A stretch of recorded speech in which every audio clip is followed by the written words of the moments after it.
Hi everybody, I hope you're all safe and sound. I'd like to provide a few updates on behalf of Folk Alliance International staff and the Board of Directors across the US, Canada, and abroad. And specifically, I'd like to share with you an overview of where we're at for the year ahead, our financial situation, our commitment to cultural equity work, and finally, to announce the decision made regarding our next in-person conference.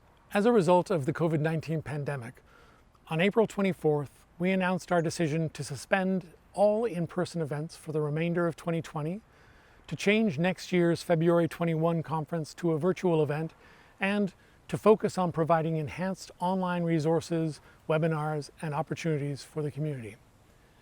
While we provided an immediate response, we will soon be circulating a new survey to receive updated input on what artists need at this time.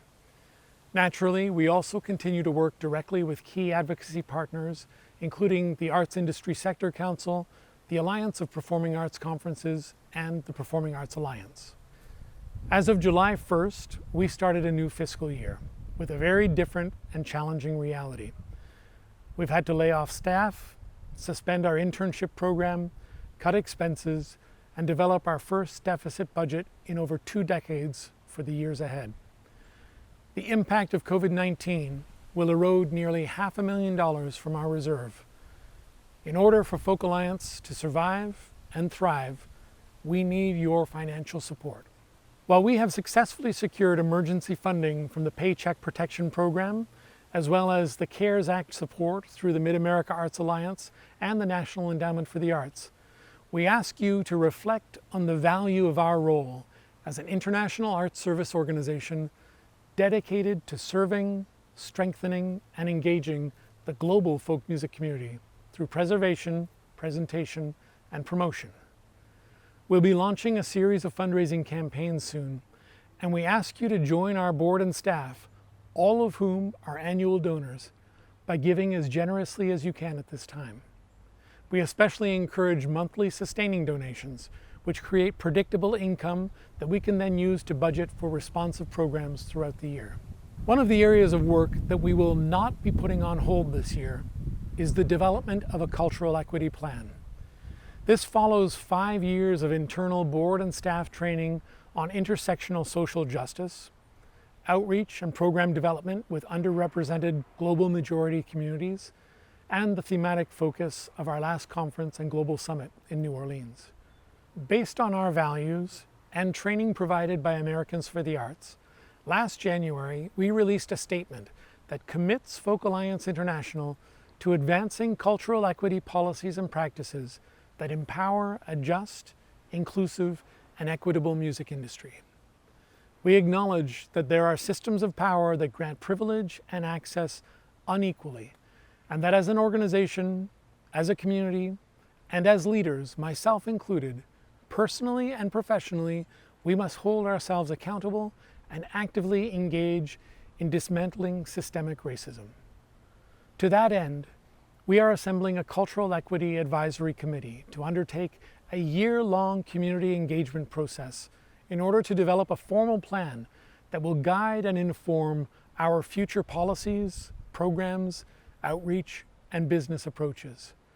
A dedicated webpage will be launched by the end of this month with detailed information about this work, and we invite you to visit it regularly and to join us in this effort. Now, regarding the next conference, while we will present a virtual conference this February, we have been able to negotiate a new date decision with our host hotel here in Kansas City, informed by many business and community considerations regarding our next in-person gathering. Last month, over 800 past conference attendees completed a survey to share their feedback about health, travel, weather, and business concerns regarding conference timing, considering the only 3 dates the hotel had available for us at the same room rate cost to attendees, one in November, one in February, and one in May. While the survey indicated a slight favoring of moving to a fall date, we have ultimately made the decision to keep February as the time period for our future annual conferences. Consequently, the next time we get together in person will be February 23rd to 27th, 2022, followed by an additional 2 years at the same hotel here in Kansas City. This decision to wait until 2022 will provide needed planning consistency for the community at a time when so many things are in flux. Holding it in February will minimize any negative impact that would have been felt by our partner and regional events in other seasons. It ensures maximum time for COVID-19 related health, travel, and gathering issues to be addressed, and it is the most stable business decision we can make at a time when we can't afford additional risk.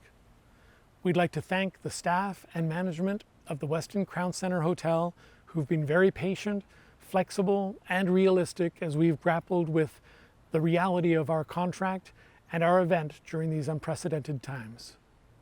Finally, I'd like to personally thank our wonderful staff and our board of directors.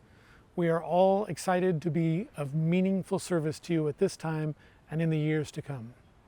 You'll be hearing more soon from other staff, board, and community members about the responsive programming we have planned for the future. So for now, I'd like to close by simply thanking all of you.